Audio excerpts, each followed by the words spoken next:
Guys, patapos na yung ginagawa natin bahay sa client. Yan, dalawa oh. Client taga Manila, ito taga Rizal guys. So, tapos na. Yung kalsada ginagawa na rin. Ayan. So, meron tayo dito guys, 293 square meter, 296 square meter house and lot package.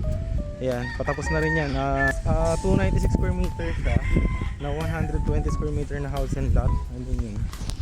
Ayan yung location ng bahay. Ayan, ito yung kalsada. Sementohan rin to. Ayan. Yan yung sa client natin, yung malapit na i-turnover. Ayan. Ito, dyan yung lote ko.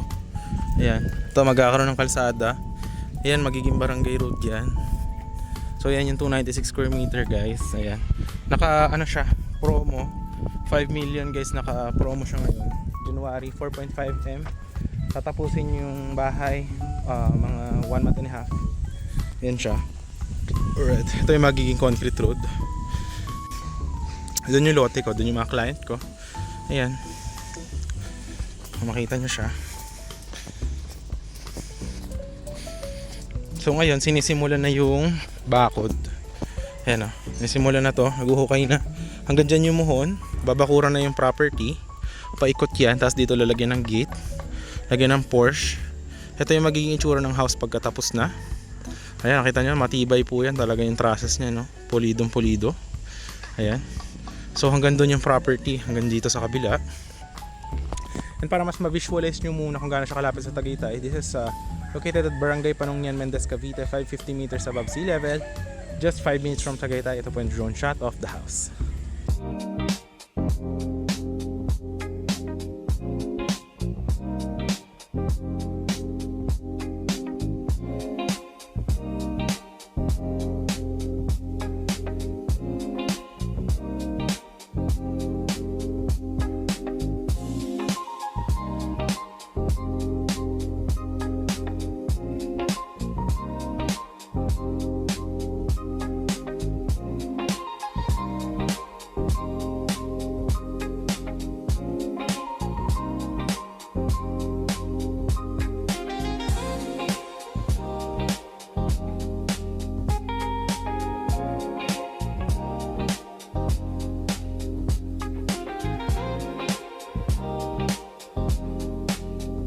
Yun naman yung drone shot, napakalapit nyo na sa Tagaytay and very cold weather. Ito na mismo yung house.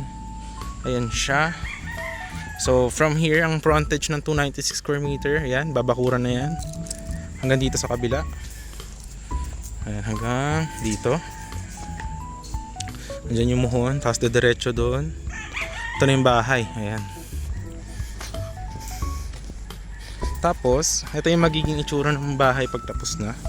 Ganyan yung magiging itsura. So ito siya. Alright. Ayan. Meron siyang 2 bathrooms. Tapos meron siyang 3 bed. Ayan. Ito, hanggang dito pa yan. Meron pa siya dito na setback. Ayan. Ito yung bahay. Ayan. Malaking bahay siya. Yung houses nasa around 85 square meter to 90. Tapos lalagyan dito ng Porsche. So kasama sa floor area, nasa mga 100 na yung bahay. Tapos dito paikot, meron siyang setback hanggang doon sa likod. Ito mga windows, dyan gagawin. Yan, dito paikot. Hanggang dito pa yung lote. Yan, dyan sa may muhon. Meron pa siya dito for dirty kitchen. Ayan.